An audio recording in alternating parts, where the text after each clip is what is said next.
For Black Christians in Britain, the COVID-19 pandemic is apocalyptic.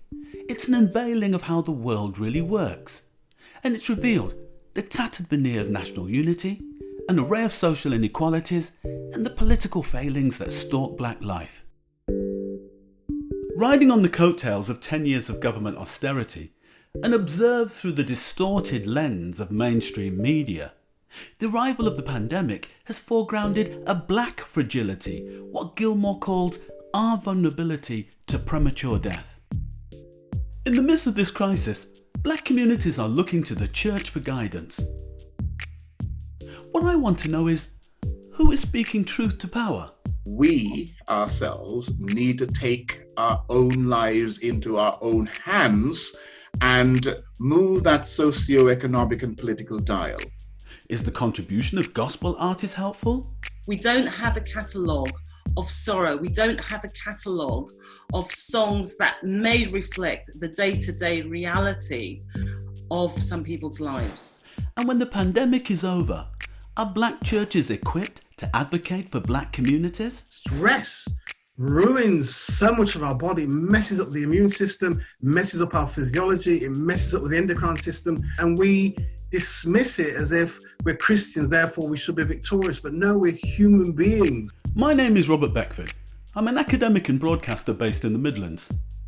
Black Pentecostal churches and black Christians are an integral part of British Christian life. Most of the church growth in recent years can be attributed to the emergence and development of African and African Caribbean congregations. And even when black faces are not present in British pews, their influence is still felt in church music. Less visible are commentators from black churches on social issues, and that includes the current COVID-19 pandemic. We plan to counter the absence of our voices with some black church noise, that is Black Pentecostal perspectives on the pandemic.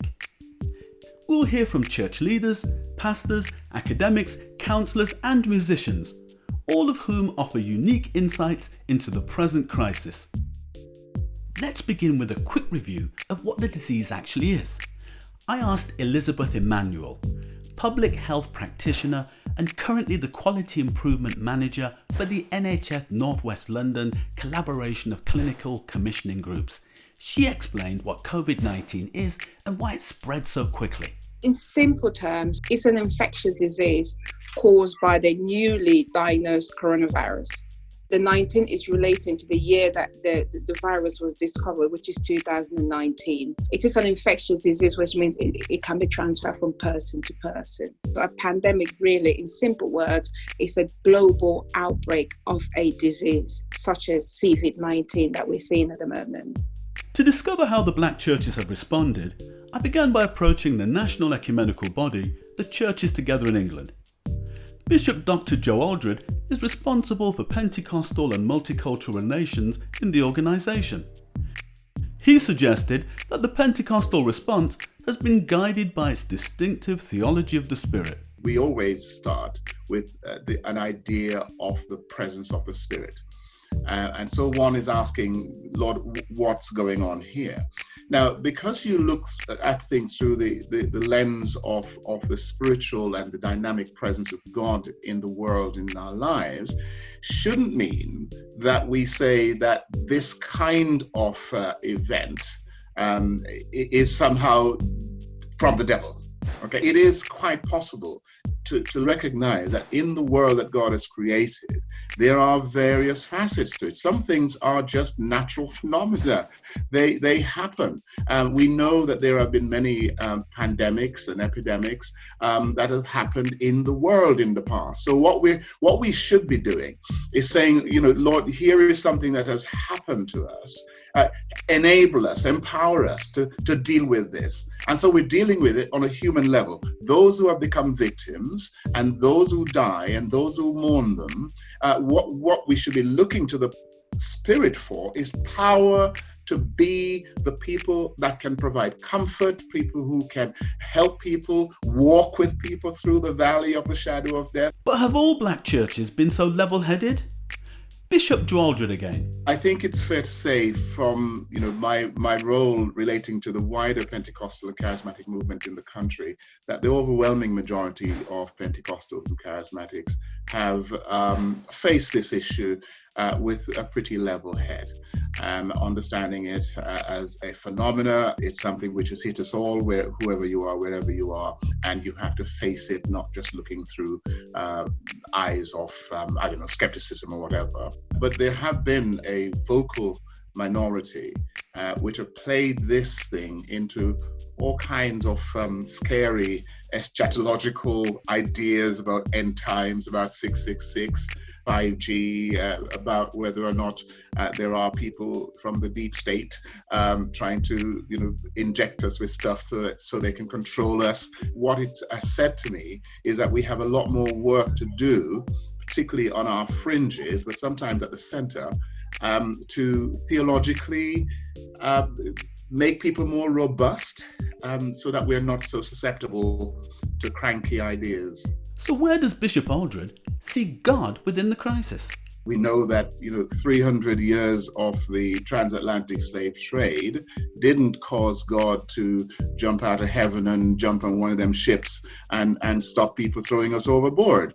So that should tell us the nature of the God that we're dealing with, a God who is with you in the pain, and God usually is saying, well, I'm still a God of justice, I'm still a God of righteousness, and God of love and peace.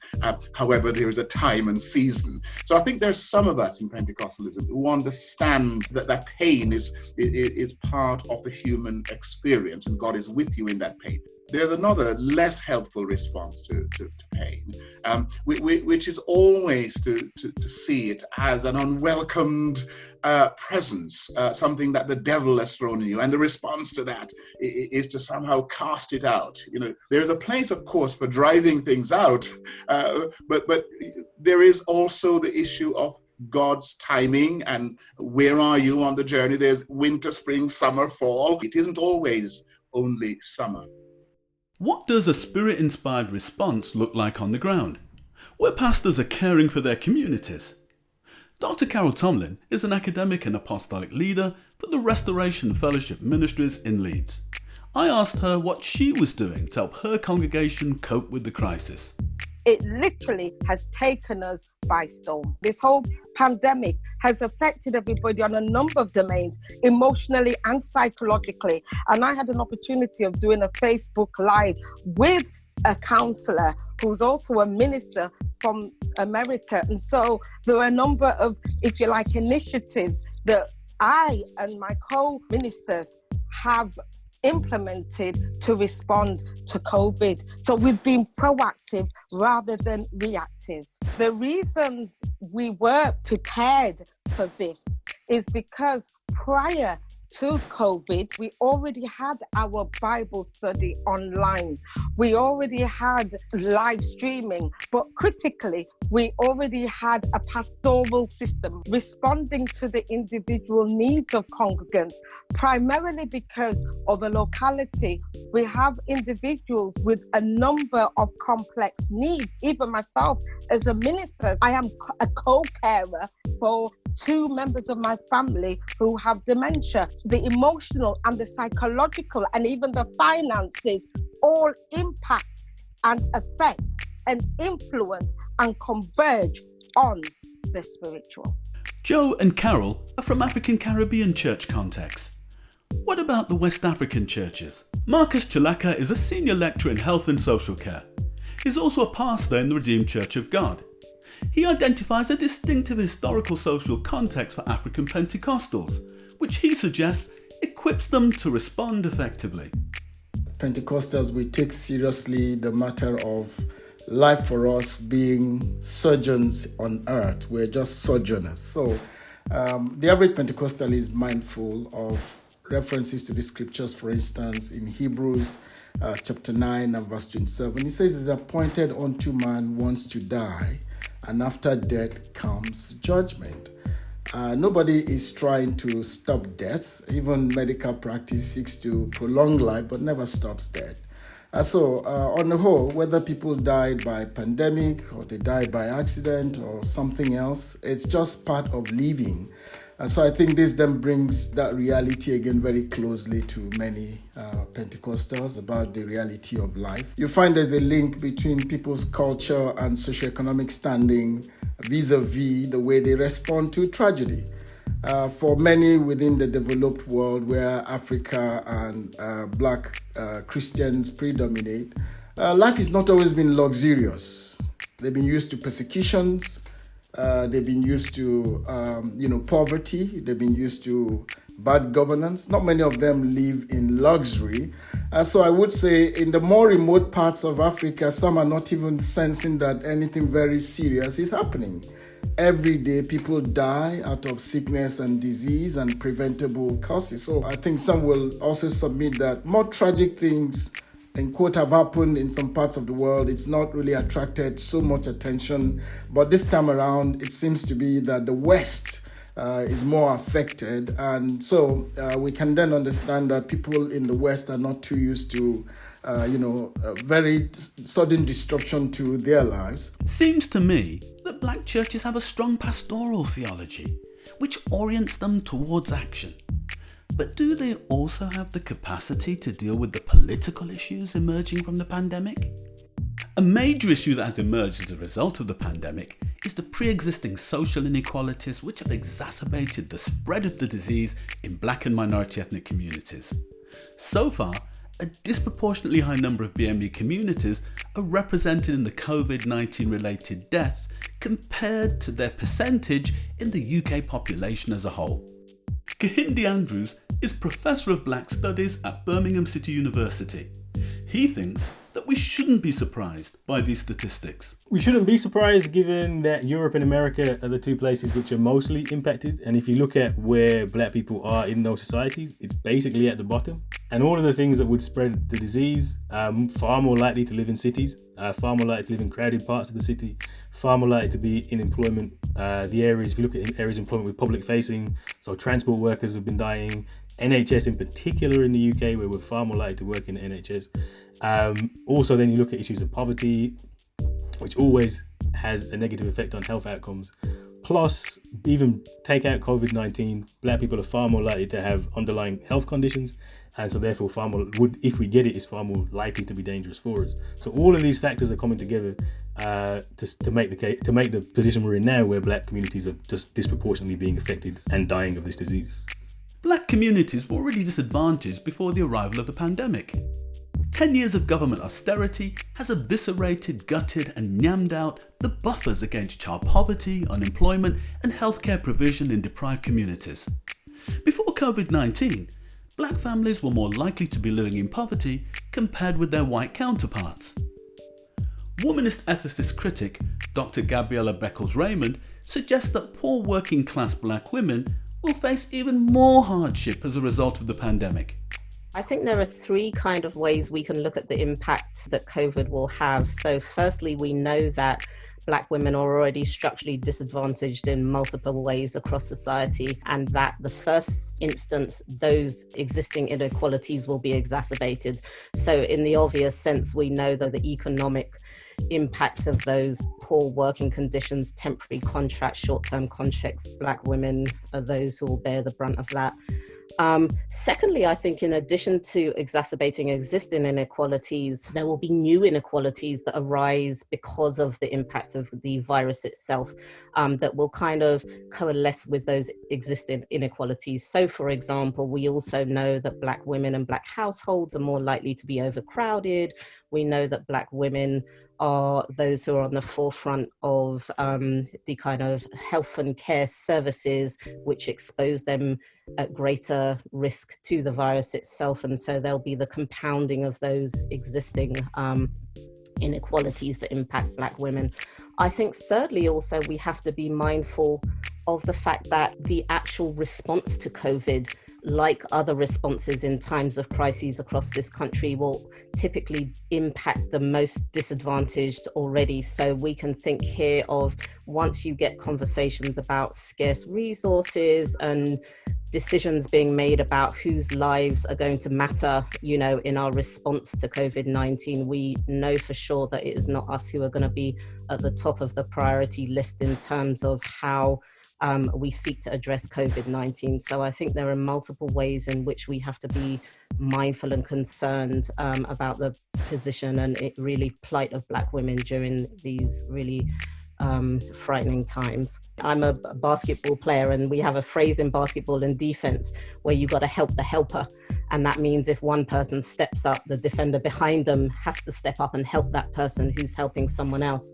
And I think there are real questions about, are we really helping the helper in this situation? I mean, Black feminist scholars have spoken about this, from Audre Lorde to Claudia Jones, that if you prioritize the concerns of Black women, you actually attend to the needs of everybody else. And so I think it's incumbent on the church and everyone in all sectors and structures of society to really concern ourselves with Black women. But the politics of health outcomes is not the only issue for Black Pentecostals to contend with. The representation of Black people in the media is another concern. I was looking through the British newspapers today following the hashtag Clap for Our Carers, which is a wonderful hashtag originated to appreciate all the doctors and nurses and helpers and carers within the NHS who are putting their lives on the line every day, and even more so now since this pandemic started. Did you notice what was missing? Not a single Black face. Not one. But we all know that that's not what the NHS looks like. Where are the African doctors? Where are the Chinese and Caribbean doctors? Where are all the Asian doctors? Where are the Caribbean nurses? If you've been to a hospital in the UK anywhere in the last, 50 years, you know that that's not what the NHS looks like. That was an excerpt from comedian Gina Yassere on a Facebook Live post in April. Why did the media whitewash the representation of NHS workers? Kahindi Andrews again. Part of the problem is just the media in general. If the media is really white in terms of who makes the media, who decides the media, who's presenting the media, people they call on. The other issue is, if you think about when Black people get wheeled out, it's for issues which are seen to be race issues. And this is not seen as a race issue. This is seen as a health issue that's affecting everybody. You're not getting the phone calls you get if it was someone called somebody a monkey on TV. But for these bigger things, which is national things, it's not seen as being a race issue, so they don't ask Black people, even though it clearly is massively supporting the Black and Asian communities. Whitewashing the representation of the NHS is really a struggle over who can and cannot be valorised in the media. And according to Gabriella Beckles-Raymond, Black women are at the centre of this struggle. There's an image that came to my mind when Boris Johnson was taken into hospital. There was a long-serving nurse, a white woman actually, who was pictured beside him, who had just lost her life to COVID, fighting on the front line. And it just made me think of the ways in which women are valorized by their sacrifice. And in the case of this nurse, she made the ultimate sacrifice of, losing her life, juxtaposed to the way men are valorized for being the ones who have power and stand up on high and kind of give out the directives that impact other people's lives. But it then made me think, gosh, in our communities, we often valorize Black women as the self-sacrificial, selfless person who cares for everybody else. And in this white mainstream context, that's not even getting recognized. For me, there's both the question of this very obvious erasure, but there's also a question about, well, what do we want power to look like? What do we want the celebration of Black life and Black women's lives in particular to look like? Because if I'm only recognized insofar as I sacrifice myself, then that perpetuates my own demise. And so we have to find a way to work together so that the burden of supporting each other as people is shared across genders and, everyone who's able. But more importantly, that we also represent and generate images of Black women who are thriving, who are powerful in their responses, who are giving, but giving in a way that is also edifying to them. Media racial politics are also played out in the explanations offered for the high rates of infection in Black communities. Dr. Alana Lentin is the author of Why Race Still Matters. She suggests a biologically racist argument has influenced the way we are talking about black people and the pandemic. Saying that black people in the US or the UK or Aboriginal and Torres Strait Islander people in Australia are more prone to diabetes, for example, a potential contributory factor aggravating the symptoms of COVID-19, without explaining why this disease and others, such as heart disease, are more prevalent among these communities, ignores the role of racism. As Omar Khan puts it, we end up with a biologically racist argument that naturalizes these illnesses in black and indigenous people. This not only fails to explain where this higher prevalence comes from, but also creates a mindset in which their deaths become inevitable.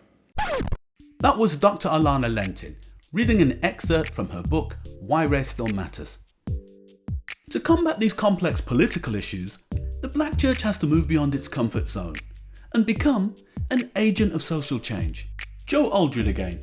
Pentecostals who believe in the power of God, one of the things I would certainly like to encourage us to do is to utilize that power from God to help our people, and I mean particularly African Caribbean people, to see that we ourselves need to take our own lives into our own hands and move that dial, move that socio-economic and political dial. I would love to see us teach again this sense of how a people moved by the Spirit can drive an agenda forward that benefits them and benefits community in the wider world.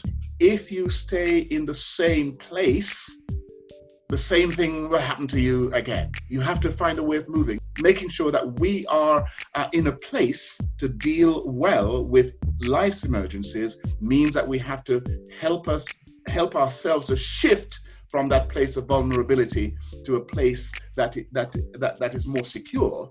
But we are going to have to do it. And I think Pentecostals should take the lead in that. Great is thy faithfulness.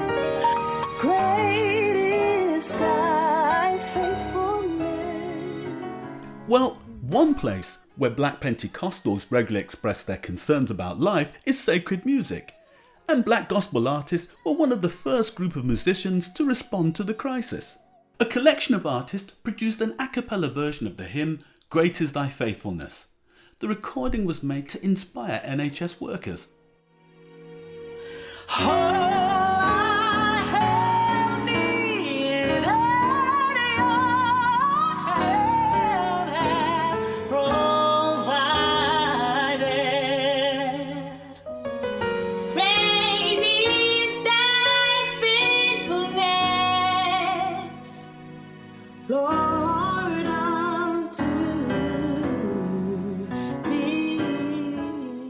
This is a wonderful tribute and underlines a creative genius and Christian agency in gospel music. But while the sentiment was wonderful, was the subject appropriate? Great is Thy Faithfulness is a song of praise for God's provision. Does this choice suggest a theological deficiency in the Black church music canon?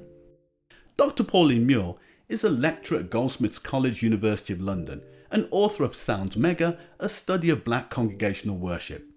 I did my PhD looking at congregational singing in Black majority churches, that it is African mega churches and also the historic Caribbean churches since the Windrush. Very simply, what I did was to sit in a number of different churches over a long period of time and just documented what they sang. Black churches are often characterised by their music, so high energetic, ecstatic, soaring vocals, wonderful, wonderful music. That's often how Black Pentecostalism is characterised in the media, and also it's a means of self-identification as well. What I found in many of the churches that I looked at was that there were songs of victory and overcoming and conquering and songs of hope, which is, of course, is very, very, very important.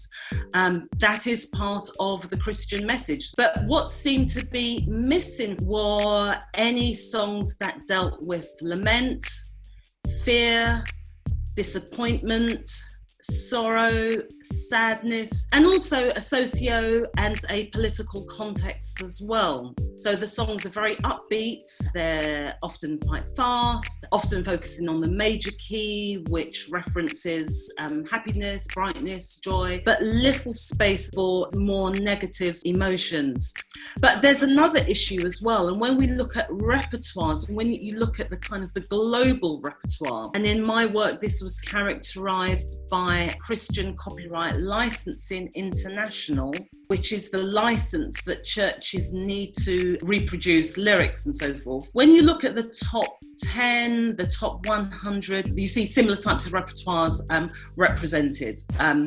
So they're these songs of joy, songs of hope, overcoming. When churches look to the mainstream Christian media to draw their repertoires from, we don't have a catalogue of songs that may reflect the day-to-day reality of some people's lives. Dr. Dulcie Dixon Mackenzie is a tutor and director at the Centre for Black Theology at the Queen's Ecumenical Foundation in Birmingham. She suggests that the traditions of lament are found in the old songs rather than the new ones. I would say that we have a collection of songs that our parents were singing, and then we as the second generation, we changed that. And I suppose that's nothing new in history because, first of all we had psalms, and then hymns came along, and then we have gospel songs, and then thinking back to the 70s and 80s when the second generation of Caribbean or Black Christians, we were singing a lot of the American songs, but closer to home we were singing songs from white artists like Keith Green and Graham Kendrick. One of the things that we have now is praise and worship. And so when we go to church now, a lot of the singing is about praising God, doing the praise, as in giving God thanks for something that we've received. Whereas probably before, we were singing songs that were a bit more focusing on God and giving God the attention, adoring God, our state of searching for God within ourselves and that honouring God for who God is. For Dr. Pauline Muir, this departure from lament is a problem. So for me, this poses a bit of a challenge because it seems to me that there's a cognitive dissonance in terms of when you come into church and your reality may be that, you've lost your job. As we're seeing now with this COVID-19 devastation, is that many people, and many Black people, disproportionately affected by this as well. People are losing their jobs, they're dying, they're working in the healthcare system that's not protecting them. And you go along to a service, albeit online, and the focus is very much upbeat, you're an overcomer, you're going to win. And actually, in this particular moment, you're not winning. So I wonder what that does in terms of A, our faith, but also B, our mental health as well. Bishop Dr. Delroy Hall is a minister in the Church of God of Prophecy and a university counsellor. He agrees with Dr. Muir and is worried not only about the music, but the consequences of the lockdown on Black communities. It's nice having the kind of worship songs and the victorious songs, but actually you can't deny or dismiss what's taken place. So my work as a counsellor is that you have to look at what's taken place. So it's dealing with the pain, the grief, the uncertainty, the fear, the doubt, which is all a part of our experience in terms of walking with faith. One of the things about suppressing powerful emotions, if you don't deal with them, they get stronger and they become worse. I know as a pastor for 30 years, people come to church, raise their hands, sing the choruses, but when I go home, and when I visit them in their homes, there's a different story. They're grieving, they're struggling. So I think you can have a lot of people who have all these emotions stored up. It affects our faith, affects our relationship, but also what happens, what we really underestimate, that stress ruins so much of our body, messes up the immune system, messes up our physiology, it messes up with the endocrine system. So it's more than just, just not grieving, it's the complications or the implications are really, really wide. And we dismiss it as if we're Christians, therefore we should be victorious. But no, we're human beings. black communities will be set back by COVID. To meet the challenges, should the black church also do mission in the line of social justice? Dr. David Muir is a lecturer at the University of Roehampton and has been at the forefront of black Christian civic action for over 3 decades. He offers a 3-point action plan for black Pentecostal churches. Maybe the first thing we may have to do is to repent. Repent is not saying, oh, how sorry you are. Repent is actually doing an about turn. How do we repent and take responsibility for our lack of engagement and our lack of involvement? Racism, discrimination, disproportionality, it's nothing that we don't actually know about. I just feel that we need to find ways to own the problem and to do something about it. Now, of course, not all of our churches are healthy or wealthy. We know that. But those that have got the resources and the wherewithal to make a difference, they've got to find ways to engage with disenfranchised and marginalized black people, because when a crisis emerges, it's always our folks that take the biggest hit. And I'm not saying that the churches aren't doing anything. We need to find much better and effective ways to make our people a bit more resilient. People need to start to weep before they speak and understand the plight of many of our folks and to do something about it. Let's try to be semi-radical. I think first and foremost, maybe we've got to recalibrate how we think about doing church. Do we need so many churches, and can we combine our forces so we can have 2 or 3 churches in a 1 square mile as opposed to having 5, 6 or even 10? That's the first thing. At least one Sunday in 6, you must need to have a community open day where people are coming in from all over the place. Yes, you feed them and everything else, but people have an opportunity to talk, to actually let off steam and to engage, because that way you get to hear firsthand what are the existential angst and crises that people are facing. And the third thing, I think churches need to be much more politically intentional. And by that I mean, we've got to make sure that we've got both young and old people who are interested in the political configuration of local power brokers. In other words, who are the councillors? Who are the local authority leaders? Who are the local politicians? Who is sitting on the local school boards and so on? In other words, we're going to have to get folks in our church and train them and pray for them and resource them to become activists. But social engagement is not separate from the life and work of the Holy Spirit. Speaking truth to power is what Christian hope looks like in public.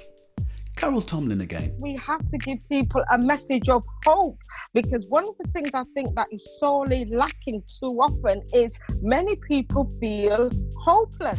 And I think we have to present a message of hope, because after all, that is what the gospel is about. That message, I feel, has to be strongly communicated. Within this new framework of action, pastors are not exempt from criticism. David Muir again. Everyone's talking about speaking truth to power. We know that. We need to speak truth to pastors. And that may mean giving them, a much sharper biblical critique of the things that really matter, and also challenging some of their practices. We don't accomplish kingdom business through anger, but we do accomplish it by being prophetic and by being courageous. For Kehinde Andrews, a political path cannot rely on state support. It must be independent. This should make us realise the stakes and realise that we cannot rely on the state. We have to rely on each other, and we have to start to build things for each other. That includes not just community networks, but also businesses and ways that we can really be more resilient economically. Because we're going to have to do something, because it's going to be far worse for us when we come out of this. The most successful black organisation in the UK and in America certainly is the Black Church. It's independent, gets lots of money, lots of people go. And I think one of the things the church has not been as good at is looking after the body. The spirit is well taken care of in the church, but maybe the body has been a little bit neglected. But the church does have lots of money, lots of resources, big congregations, and maybe this is the time the church can step into the role it needs to use that also to think about the health of us here now, where we are now, because that's going to become more important as we go forward. Building on the global networks within the church, social justice must be transnational. Gabriella Beckles-Raymond. I think absolutely it's very obvious in this country we need a much stronger socially conscious Black political presence in mainstream politics. The nation state is just a paradigm that is crippling to us. I think we can think about diasporic ways that we can connect and learn from each other. I think that we can think about different organizational structures where power is understood as for the mutual benefit, not for the domination of other people. So if getting someone in mainstream politics allows us to advance that kind of agenda, absolutely. This is arguably the most critical moment in Black post-war church life. While the Black church has been a powerhouse of the spirit and a reservoir of hope, it has not yet cut its political teeth and taken on the mantle of social justice.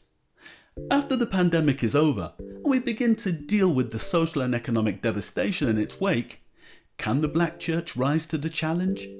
Can it move beyond sentiment and provide the spiritual energy for social justice in Black communities?